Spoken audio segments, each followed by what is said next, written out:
So now it's time for our Lions debrief on the Indo Sport Watch Along. The Lions were 27 points to 19 winners over the Wallabies. Will Slattery here, delighted to be joined by Bernard Jackman and Cian Tracey. And one last reminder that our rugby coverage on Indo Sport is brought to you by Energia. Energia sponsors rugby in Ireland at all levels, at grassroots with the Energia AIL, and as official energy partner to Leinster, Connacht and the Irish men's and women's teams. The Energia Rugby for All initiative supports inclusion, welcoming everyone of all abilities to participate in the game. To learn more about Energia's rugby partnerships and find out about their exclusive home energy offer for rugby fans, you can visit energia.ie/rugby. So what do we make of that, Bernard? Half-time we were talking up various performers, especially in the pack. We were thinking with that bench the Lions could kind of kick on and win comprehensively. At the end they were kind of chasing their tail a bit. Australia made things difficult for them, but they made life difficult for themselves. We could see from Andy Farrell's reaction, he was absolutely fuming. Like, what's your kind of big picture takeaway now that we've finished this first test? Lions have won, but yet we feel a bit unhappy. It's a complete reverse of how probably we predicted the game would go, because we thought the Wallabies would start, really accurately, really well drilled, bring intensity, all that passion, emotion, being at home team in a Lions test series, the pressure they're under, and the Lions were actually, they had it too easy in the first half, and the Lions looked really comfortable. They weren't as accurate as they needed to be, but they were on the front foot. And then we were saying at half time, well, look at the bench, they're going to come on and just steamroll them. And actual fact, the second half went really pear-shaped. Like, they scored the first try of the second half from a Wallaby turnover, and after that, for 20 minutes, really poor second half. To be honest with you, not even 20 minutes, really the whole second half. Like, they kicked 3 points near the end to seal the game, but in general I think it was a pretty bang average performance when you take into account how poor Australia were, bar showing a little bit of heart. The Lions lost the second half 14-10. I mean, I think Farrell will be absolutely raging with that alone, particularly because we mentioned in the first half the 3 potential tries that they left behind them. They didn't look after the ball. A lot of actually the same mistakes that they made against Argentina all long ago in the game in Dublin. And I think certainly I was inclined to give them a free pass over the last few weeks because, they're still getting together. But I think at this stage in the first test, you'd be expecting a hell of a lot more. Certainly I was, and I think internally, Bernard, I think the coaches will be as well. Yeah, I'm going to bring in Rúaidhrí O'Connor, our man in Australia. Rud, we were kind of having a debrief here. Are you taking a glass half full approach? The Lions have won the first test, the series is up and running, or the glass half empty approach of they had their foot in the neck of an Australia team who were kind of at 6s and 7s, and by the end of it there was kind of a role reversal, and the Lions looked kind of with very little bench impact. The error count was racking up, and while they're still massive favourites to win this series and probably win a whitewash, not the kind of performance Andy Farrell would have wanted, not the feeling I expect he would have had thinking if he was going into a post-match interview having won the first test. Well, I think you can't forget the first half and how good it was. Like, they were phenomenal for 40 minutes, and I thought they looked exhausted towards the end. I think Joe Schmidt picked a fast bench to come on and keep I think his plan would have been to keep it tight for 60 minutes, then bring on his power carriers in the front row, the 2 back rows who came on and had an influence with Zano scoring the try, and take McDermott to change the tempo of the game. But unfortunately for Joe, the starters let him down. They were awful, and part of that was the Lions were so good in pretty much every aspect of the game, apart from probably the scrum. They were phenomenal, but the Lions just didn't let them play, and I think Australia looked very nervous. They looked like a team who's 10 had never played at this level before. They couldn't win any collisions until their bench started coming on, and it took them about an hour until they got Suaalii into the game, and then we saw all the stuff that you kind of hope to see in terms of a contest, because they were fast, they were impressive in the last 20 minutes, they were winning collisions after collisions, they were backing up moments, which they hadn't been able to do for an hour. So, I wouldn't let the last 20 minutes colour the Lions' performance too much, because they have just done what they came here to do. They've won the game, they're 1-0 up in the series. There's no bonus points on offer here, there's no points difference on offer. You just need to win the game. Taking the points, was a sensible decision towards the end.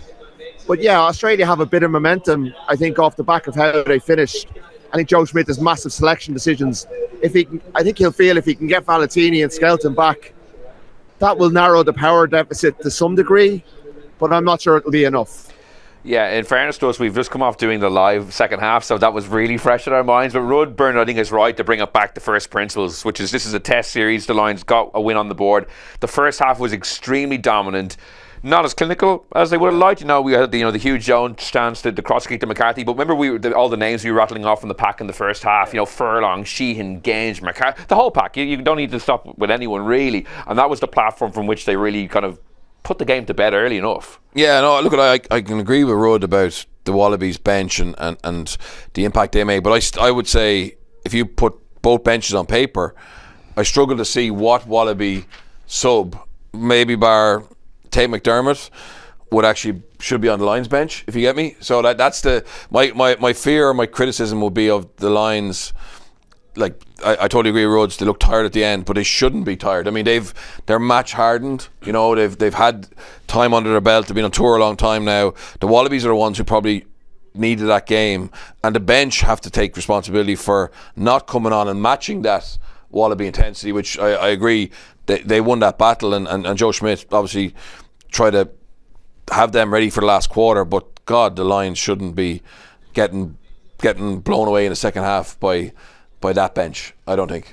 Yeah, Keane, because we were talking about it, like you would have expected more from Porter, from Kelleher, Ollie Chesham and Ben Earl were fairly untidy. We did think Will Stewart added a fair bit when he came on, and Bundyaki was quite busy as well. But yeah, that was the real strength. At half-time in particular, we were sitting here thinking, with the scoreline as it is, that Lions bench, this could be a 25-30 point margin potentially, and it didn't materialise like that. And they started brilliantly in the second half. Dan Sheehan finished that try. Great try, yeah. Really well, and they kind of went back to what they were doing in terms of being belligerent and running over them. And I disagree with Rudd in that it was at 20 minutes. I thought it was the majority of the second half really that I thought was pretty poor, and the guys who you're mentioning there, Will, bringing off the bench, all had a legitimate chance of starting. The likes of Chesham, I think, would have felt really hard done by that he wasn't starting. Andrew Porter, the line-out kind of fell to pieces when Ronan Kelleher, I'm not saying it was all his fault, but it wasn't very good, and they just didn't get that oomph at all. And like Bernard has said, it was the Wallabies bench, which isn't exactly stacked and fearful. So I know we're going to hear from Andy Farrell obviously in the next few minutes. I'd be stunned if he's not going to use the word clunky, which he tends to use. Well, that's a banker. But it was a very clunky performance. There was some outstanding bits in the first half. They should have been out of sight, but ultimately they weren't. And I don't think at this stage of the tour that they should have left as many, 3 tries in the first half behind them. A lot of passes, they didn't look after the ball well enough at all. Jack Conan probably summoned that up in the second half when he makes the break and then tries to throw the miracle offload, all the kind of stuff that I think will absolutely wreck Andy Farrell's head. Rudd, one thing I would like to get your thoughts on, because we had a good debate about this when you were going through the possible team, was the flankers selection, Tadhg Beirne and Tom Curry, and I was saying, God, they really feel like preordained selections. It's a massive day for them. They were both excellent. Tadhg Beirne, I'm not sure who got the official man of the match, but we were all saying it should definitely be Tadhg Beirne if it wasn't. And Tom Curry likewise was so physical, was everywhere. Huge day for both of those, especially Tadhg Beirne, who was from the word go getting that turnover penalty after 30 odd seconds and getting 3 points on the board, was absolutely outstanding. Yeah, the two of them justified their selections. They were the two big calls from Andy Farrell. And I remember Joe Schmidt saying to Rob Kearney before Chicago that you need a big one today. It looked like the two of them felt like they needed a big one. They were fully aware that they were being scrutinised from the minute go. What was it? Beirne was 60 seconds in or even less, he wins a breakdown turnover, sets the tone, or a breakdown penalty, sets the tone for his team. He read that line out in the second half where he did the choke tackle with Dan Sheehan. He knew what the Wallaby, it was like they'd been watching training, because he knew exactly where Nick Champion de Crepigny was going to be. They'd obviously done a lot of homework, which you'd expect, but it was almost too telepathic. It was like, did they have spies in the camp? Razzie be proud of that one. It was but he was everywhere. His work rate was unbelievable, and in fairness, Curry was exceptional as well. I thought they got away with a couple though. Curry should have been sin-binned, and I thought Luke Cowan-Ducky, it was a Luke Cowan-Ducky style tackle from Ben Earl. I thought it was a shocking tackle. Even the replays were we were watching the replays on Sky in front of us. We didn't see the arms. Ben O'Keefe was stressing he saw arms. We didn't see them, I don't think. And I know it's a comprehensive win, but if the Lions do go down to 14 men for 10 minutes, then the Wallabies get momentum from that. And the crowd were just so it was quiet. The crowd were so desperate to have something to get behind. And they knew, even when they did get a couple of tries at the end, you knew it was all too late. I think the criticism you guys have of the Lions, I understand it to a degree, but like after 10 minutes, this game felt like it was done, and I think that seeps into the players sometimes. And I know Andy Farrell won't necessarily accept that because he's a high performance kind of guy, but I'd say they felt like after 5 minutes after the start of the second half, you know, what more can we do here? We've blown these lads away. I know that they should have had more points on the board, but maybe they blew themselves out a little bit. And yes, the bench, I'd say a few of those lads will be nervous about selection this week, because the beauty of a line squad is you have a load of really good players to bring in. But the first 45 was so comprehensive. They were kind of trying to keep, I think they were pretty conserving energy to some degree, trying to keep the Wallabies at arm's length to a degree. And their defence was pretty good. It took an awful lot of effort for the Wallabies to score those tries. So I wouldn't be as down as you guys have been. I think ultimately, I think that first half, it unfolded quite like the Gabba in 2001, a game I wrote about today, that the Lions had this blistering performance, and thereafter the Wallabies have almost back-ended a little bit momentum at the end of the game, which potentially sets up the second test. But it's just hard to be convinced by these Wallabies. And you know, the 2001 team were world champions, full of world-class players who went to another World Cup final in 2003. These lads, they're just not as good. They're not as powerful. They don't have the cattle to do it. So, I think the Lions, they almost eased up knowing they were home and hosed, and paid a bit of a price for it without ever really looking like they were in proper trouble. Yeah, what do you guys think of that theory from Rudd? I suppose I look at it and I say, well, if the Wallabies were a little more buttoned up to begin the game, how does that first half go? Like, are the Lions as dominant if the Wallabies don't make so many errors in the first 10 minutes to give them so much impetus? Or do you agree with Rudd and do you think the game was done at 45 and what happened after that, while we're kind of maybe drawing big conclusions, perhaps it's not as big a deal as we've thought? I think what would frustrate me about that second half after Dan Sheehan try is like the Lions' inability to have positive moments back to back. You know, so even they started to struggle. You know, the game's getting a bit loose. They're starting to give away some penalties. They survive a couple of goal line drives and get opportunities to release pressure. And then, for example, the Bundy Aki penalty, where probably should have been a yellow card maybe against Ben Earl. So that's a let off. They kick up the field. They drive and win a penalty, and then they just need one more positive moment. But from that penalty to touch, they blow the line out, and next thing they're back in their 22. You know, they get a bit of forward momentum. Freeman tries a crazy offload. You know, before that, Jack Conan tried a crazy offload. So they did get the ball back, Rudds, but they just never really put two positive moments together. And I think with a team with so much experience, and you can sense momentum swinging against you, but they weren't able to just pull the handbrake. And if the Wallabies are better next week, that's a worry. You know what I mean? Because the Lions have way more experience, so you would expect them to be able to manage that test match momentum swings way better than they did today. And they're definitely a better team on paper. They're a better team on the field than the Wallabies. But I'm expecting this Lions team, if they want to be legends of Lions, to go and blow the Wallabies away over the three tests. Right? They've won today, but 2 and 3 they need to be, I would say, dominant. But there was a blowout that was on the cards there today, and I think that's why I'd be a little more critical than what Rudd is, because they played very well, like outstanding for 45 minutes, even allowing for the tries that they left behind them. But they could have killed the series here. I know not officially, but they could have broken the Wallabies' spirit here. I think there was a massive hammering on the cards, and Australia covered the handicap in the end. It was 8, but like you wouldn't have, because it was 8 points in the end of the, or 9. That you were talking about, Bernard, has actually crept into Ireland's play as well, that when you're compounding error after error and suddenly they're building up and the opposition team is growing in confidence. And I think that's what certainly I'd be disappointed with, and I can imagine that Farrell will be raging. Just on the Farrell point, I'll ask you this, Rudd. Like, when we talk about these mistakes in the second half, we're always like, Andy Farrell will be fuming. What does Andy Farrell think? Like, I asked Andy Farrell after the Argentina game, did you have a good game tonight? Like, for some reason I feel like we always talk about it as if it's all on the players. Like, Andy Farrell is the head coach, he prepares the team. Like, does he not take some responsibility for how the team performs across 80 minutes? They won. They won 27-19. Like, the Australia, and it was 27-12 until 2 minutes to go. I think I'd be looking at Joe Schmidt and the way his team played, because, you know, Andy Farrell's team came out, like, he's put together a team with 3 different nations in the team, and they produced a really cohesive, dominant performance for 45 minutes, won the game. And yeah, it wasn't great for the second half, and yeah, they didn't cover the spread, but I never really expected Australia to be I never expected a blowout here. Yeah, I think that yes, they should be winning the series. Maybe I'm a little bit hopeful because I'm over here, and I don't want the Lions to win 3-0, winning 40-0 each week, because that does nothing for me. And I want 3 contests. I want these. I'd remember these far more if they were proper games rather than like the kind of exhibitions of Lions rugby. So, I don't. Yeah, I think you have to blame the players when the bench come on and they don't perform in that way. Like I don't think Andy Farrell's responsible for, Ben Earl's tackle technique on the line when he got away with that one. Or, I think they look very well prepared. They look like their plan was excellent. Some of the stuff, their pre-planned stuff, came off brilliantly. Their line out was, towards the end it creaked a bit, but it was pretty slick. It was better than Ireland's line out has been for the last couple of years. The score off and off the top for Itoje.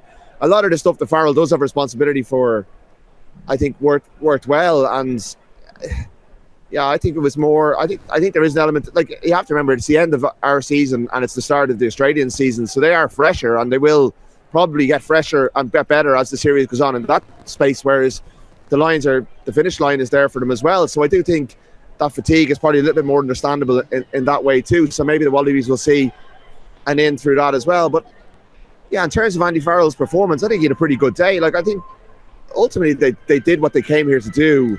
And yeah, they didn't win by 40 points and blast the Wallabies away.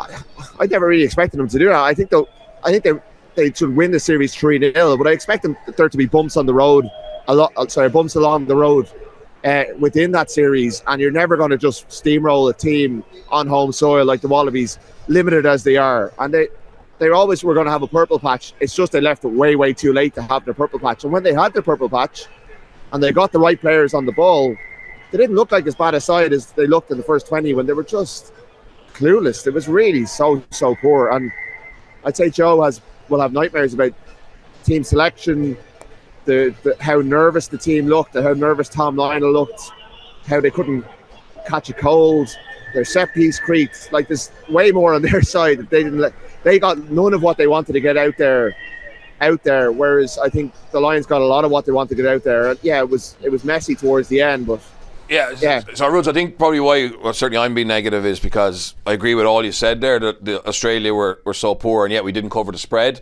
But what I want to know is, like, part of the reason Lions tours are hard is because you got to go into the cauldron, and it was very hard for us on TV to get a sense of how intense that atmosphere was. It didn't come across at all. Like, Suncorp is where the Wallabies say it's like their home ground, right? I mean, like, would you say it was a cauldron there? Did that even make it more disappointing that the Lions weren't even able to go and push on? Like, would you say the Wallabies next week, MGM, it's going to be ferocious, or are the Wallaby fans maybe doubting this team? The Wallaby fans we're here in hope rather than expectation. Like, I met a couple of guys I played with, 30, 20 years ago in Belleville from our Brisbane locals, and they were just like, fingers crossed we get a performance. There's no expectation here.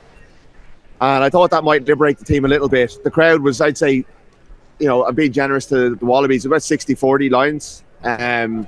It's one of those stadiums, and all the games have been like that here. Like, they absolutely bombard you. You can probably hear it in the background. They bombard you with noise. So even before the game, there was no chance for the fans to build an atmosphere because it was just all hammered at them. And then once that stopped, it was quite silent for a lot of it. It was quite passive, and it definitely wasn't a cauldron, albeit if the Wallabies had got those tries a little bit earlier, because the Australian fans are mad to get behind their team and make it, get involved in it. They had nothing to cheer for the best part of an hour. And it was the MCG is going to be a very different event. It's not sold out. It's about 80,000 sold, I believe. I'm not sure there's going to be a surge of Australian support in the next week on the basis of what we saw today, and we know that Melbourne is not rugby country. So it hasn't been the most difficult tour, and this wasn't the most difficult test match the Lions have ever faced. But I think I thought their first half performance, that's what I kind of have come away from with. They kind of silenced, they cut out the atmosphere. They made the crowd not a factor, and Sexton talked about that yesterday. Yeah, Rod, I was just going to say, like you say, that you never expected the Lions to kind of blow the Wallabies away. And while I agree with your point in principle, they did blow them away, and they left 3 tries behind them in the first half. I'm thinking of the Joe McCarthy one, if the kick had been a little more sympathetic from Finn Russell. I'm thinking of Hugh Jones at the line. So really and truly, the blowout was actually there for them, and it was the Lions' own errors. And I think that's maybe why we're being a little... We feel like we have very different perspectives on this. It's actually interesting. Rod's right, though. It's because I think, and I've been not guilty of it, but I think when you're there at a game, and it is a very different sense of it than watching back here. Like Bernard said, we can't get a sense of the atmosphere. But Rod's usually a guy who's good to pour cold water onto something. That's why I'm surprised that we're the ones who seem to be the miserable one, the misery guts. I'm hoping all the YouTube commenters who usually call me like negative and stop being negative will flip today. Well, you have another 2 weeks over there, Rod, and I know what you mean. Like, you're hoping that like the series is still alive, but I think, like, just go back to the point I threw to you there, I think a hammering was on the card today, as what the Lions played that well and would have broken the Wallabies for the rest of the series, whereas now they have a glimmer of hope with potentially Valentini and Will Skelton, which again is great for the series, but from a Lions point of view, they really could have laid down a marker today and they didn't. Yeah, agreed. I completely agree with that. And like you were looking at the scoreline when it was, what was it, when Max Jorgensen scored, and got, how are they still only a score? How is their score in this? But yeah, and that's been a team across it, and it's been a team for Ireland, let's face it, for the last while as well. You know, James Lowe's is finished, like that one where he once again kind of mucked up on the line. That's been a bit of a weird trend for him, because he's usually such a good finisher. And I guess the way they'll spin it and the way they'll look at it is like, we created this many opportunities. If we take them, you know, there's no second half surge and it's gone. Yeah, they should have won by more, absolutely. And I think that they'll look at that and go, yeah, as I just said, like, they'll look at that and go, right, well, all we have to do is kind of tidy up this and this. Whereas the Wallabies are going, they have to fix so much in the next 6 or 7 days, and the Lions have quite easy fixes in theory. That, but yeah, there's been trends across. Like, they haven't been that impressive across the whole tour, but they haven't had to be because it hasn't been the most difficult tour, and they've been getting away with stuff. And maybe that second half is a bit of a wake up call to say, like, you know, you're not that good. You need to put this team away, because they left them just about in it. Never really felt like they were going to come back and win it. I genuinely felt like it was over after 10 minutes, and we were kind of playing for time from then in, and that was down to the way the Lions turned up and played. And I think that's maybe that first, maybe I've been carried away by that first 20, and their complete and utter dominance in that first half.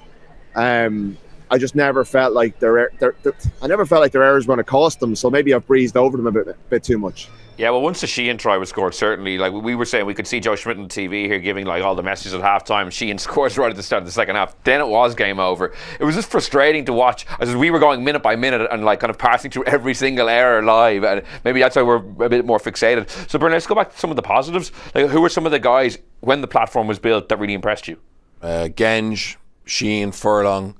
McCarthy was good. Byrne, Curry was excellent. I think Gibson Park, when the Lions had a bit of ball, yeah, he was excellent again. His passing range. Finn, his box kicking was magnificent in the first half. Yeah. He gave them so many ins off the back of. I'm in the back of the stand here. This is the back wall or the top deck of the stand, and some of the kicks got higher than me. Like, they were unbelievable hang time for the chasers. Yeah, and again, his quality of his box kicking led to the Lions winning the aerial contest, which again was an area that Australia had to dominate to have a chance. And that first half in particular, the Lions won all the aerial contests and the scraps. I think Keenan, he had some good reads defensively, but he'll regret that missed tackle. Late in the game. Tupolatu, and Jones, they were dangerous, but they didn't always convert it into points. Obviously, Hugh Jones has that disallowed try, which I think, you know, he'll regret. And I think Ringrose might come in next week if he's back fit. But I think they're the guys who stood out for me, to be honest.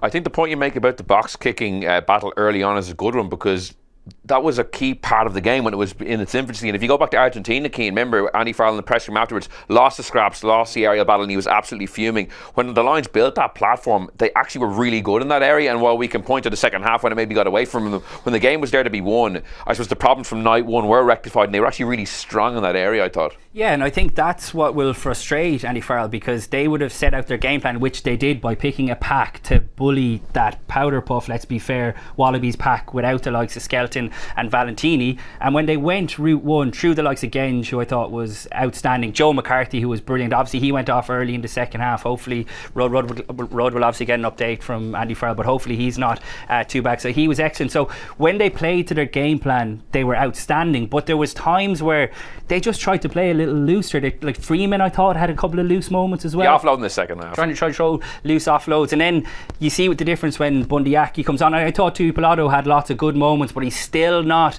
as direct, I think, as Andy Farrell wants your 12 to be. And if Ringrose is fit, fingers crossed he is, I'd be very surprised. Do we think it's a package deal? Like it's either they either both come in, or I think Andy Farrell is looking at it as a package deal. I'd say he was very tempted to start Bundyaki today, because generally when Bundyaki is fit, he starts for Ireland. I know he came off the bench in Cardiff during the Six Nations and was outstanding, but he's such an Andy Farrell type player. I think the temptation would have been seriously strong, but I don't think as the 10, 12, 13 it was as slick as certainly we've seen at times for Scotland. So in that regard, I wouldn't be surprised if Ringrose is fit next week to see Bundy and Ringrose, because I think they would have went that way if Ringrose had been fit today. Rudd, I know you have to go to talk to Andy Farrell shortly, so let's give you one last question. Like, so obviously, to sum it up from your perspective, you're coming out of it with a fairly positive attitude, and you're kind of thinking the job was there to win the first test. They kind of had that done by 45 minutes, and the rest of it, maybe we're kind of reading too much into it. Is that a fair summation? Yeah, well, I think I came into this thinking this was Australia's best chance, and they completely fluffed their lines. And I thought there were spells in that first half in particular where the Lions put together everything that Andy Farrell's been working towards since he got this team over to Portugal in what was it, about 6 weeks ago. And when they put that together, they looked incredibly impressive. And I guess there's also the element of like the whole thing, the whole package, like being around Brisbane today, the number of fans, the whole the whole Lions thing coming together was a pretty impressive sight to see. We know that test series are curious things, and Akeem was in New Zealand, what was it, 3 years ago, when the Lions Ireland got beaten out the gate by the All Blacks in the first test, and came back and were unbelievable a week later. And Joe does have a couple of levers to pull. Like, I think I would expect Valentini and Skelton to come back next week.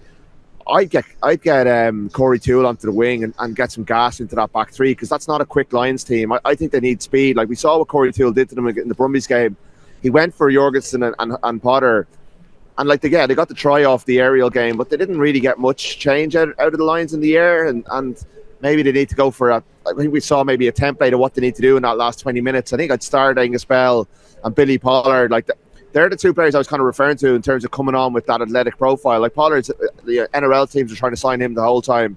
He's like, they're big boys. You see them coming on. They are big athletic players. They win collisions. Bell's going to do some damage for Ulster next season. You could see it when he came on. Tom Hooper was good. So he has a few things. But like, if Farrell brings in Bundy and Gary Ringrose, puts Mack on the bench, or puts Mack in 14 ahead of Freeman, changes up maybe his back row to try and just freshen things up. Like, he's got so many options. McCarthy, I don't know if you picked up, I was looking at my binoculars. I was trying to see what was up with him. He seemed to be not limping. He was getting ice on his foot and ankle earlier on, but it looked like he was in pretty good nick, so we'll get more on that. But like, Farrell has so many different buttons to push. He could put Porter in to start and unleash Genge off the bench if he thinks bench is an issue. So there's I think Australia will be better next week, but I would expect the Lions to be better as well. And I just can't see any way they don't win the series at this stage. It's I just don't think, even with those changes, I'm not sure Australia are going to be good enough to do it. So yeah, like there's a lot to fix for both teams, but way more to fix for the Australians. There was a lot more to like in that Lions performance, and if you go back to that first 42 minutes, I thought it was very, very impressive. And yeah, it was a bit profligate, but it was dominant. It was just the dominance of every moment in collision. Even they just didn't give the Australians an into the game for 40 minutes, and by the time the Australians got into the game, it was pretty much over as a contest. So yeah, we roll on to Melbourne and see what it has to offer. Well, Rod, thanks so much for joining us. Great to get an insight from the stadium in Brisbane, and then you can go down and now give Andy Farrell a good grilling. I think he has lost the first test because you're going to be coming in with hearing all of our talking points. I'll tie you in, Will. Don't quote us. Cheers, that was all off the record. See ya. Talk to you later. Guys, yeah, we'll wrap up now in a minute ourselves, but just to get final thoughts as well.